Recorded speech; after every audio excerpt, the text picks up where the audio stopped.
In this video, we're going to be looking at a half kneeling knee flexion passive range hold.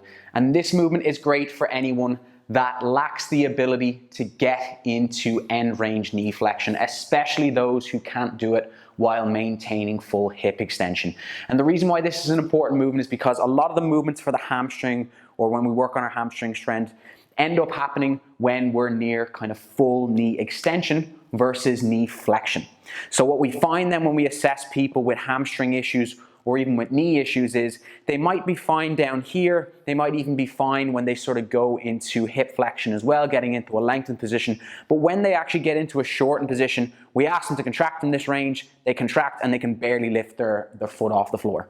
So this position is great to just learn how to actually capture that range again and strength train within that range.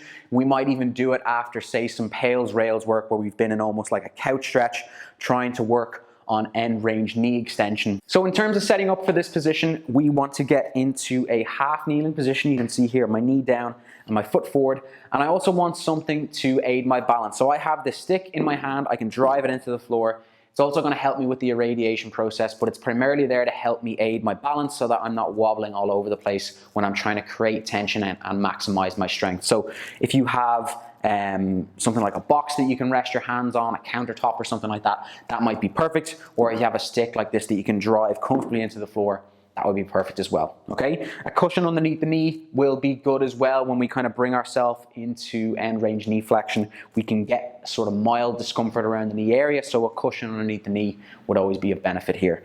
The half kneeling position as well, I don't want to be too narrow. I want to make sure that my foot is out a little bit, like I'm spreading my weight, and also like the stick is away from me once again, spreading my weight and helping me with my balance. I then want to focus on what would be like my pelvis position and my hip position.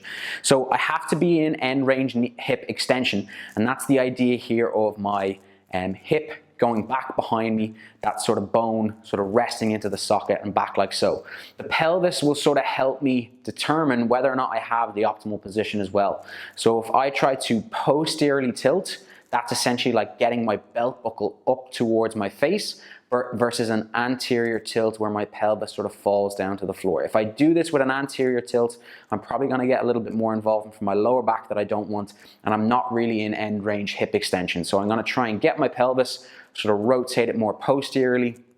I feel a little bit more of a stretch even into what would be like my quadricep and my hip flexor. That's how I probably know that I'm in a much better position, okay?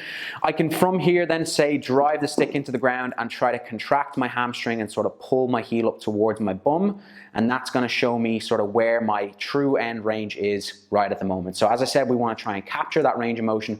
What I'm going to try and do here is lean back, grab the front of my ankle and pull it into position. Now right now I'm relaxed. I have no tension in my leg, I have very little tension in my body. I'm just making sure I'm in a good balanced position before I start this movement. So we're going to perform a handful of reps, and we're going to make sure that we irradiate, we brace, and we get the most amount of strength per rep, and we hold it for a period of time. So in order to do that, we want to make sure that we irradiate first, and we don't irradiate after we let go. If I just let go of my leg right now, it's going to drop completely. And if I do this, say for example, where I let go and then I brace, I'm going to lose out on a little bit of range that I could have probably gained or probably controlled, as opposed to just sort of letting it drop and then bracing, okay? So this is the process that we're going to go through. We're going to take a deep breath in, inhale, pack it into our lower abdomen, and then brace our core as if we're trying to sort of create a belt of tension around the midsection. I'm going to start driving the stick into the floor. I'm even going to start curling my right heel towards me, engage this right leg as much as possible. I'm squeezing every single muscle in my body. I'm trying to get up to 100% effort.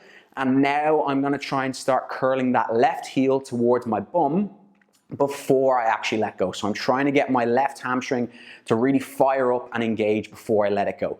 Now that I have that max effort tension, slowly let go.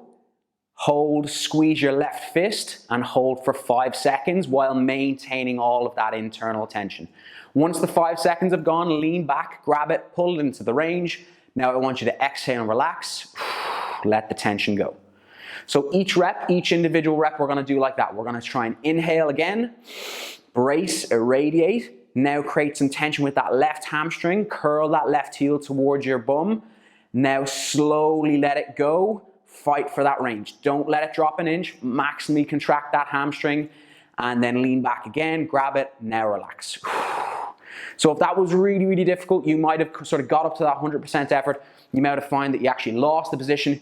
Your hamstring could have even cramped. And that, if anything, that's probably a good sign that you're actually learning how to control and contract the hamstring. Not very nice to obviously get the cramp, but be patient with it. Ramp down a little bit. Don't go up to 100%, maybe cap it at 60%. Stay just on the verge of cramp. You do this more often. You do it for the prescribed sets and reps that I give you.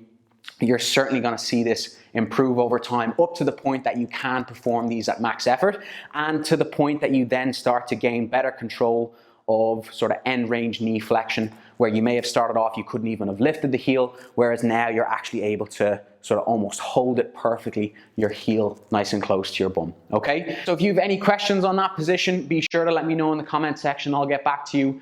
Be sure to like the video if you liked it, subscribe to the page if you want to see more content like this. But that position just there, we were looking at half kneeling, knee flexion, passive range holds.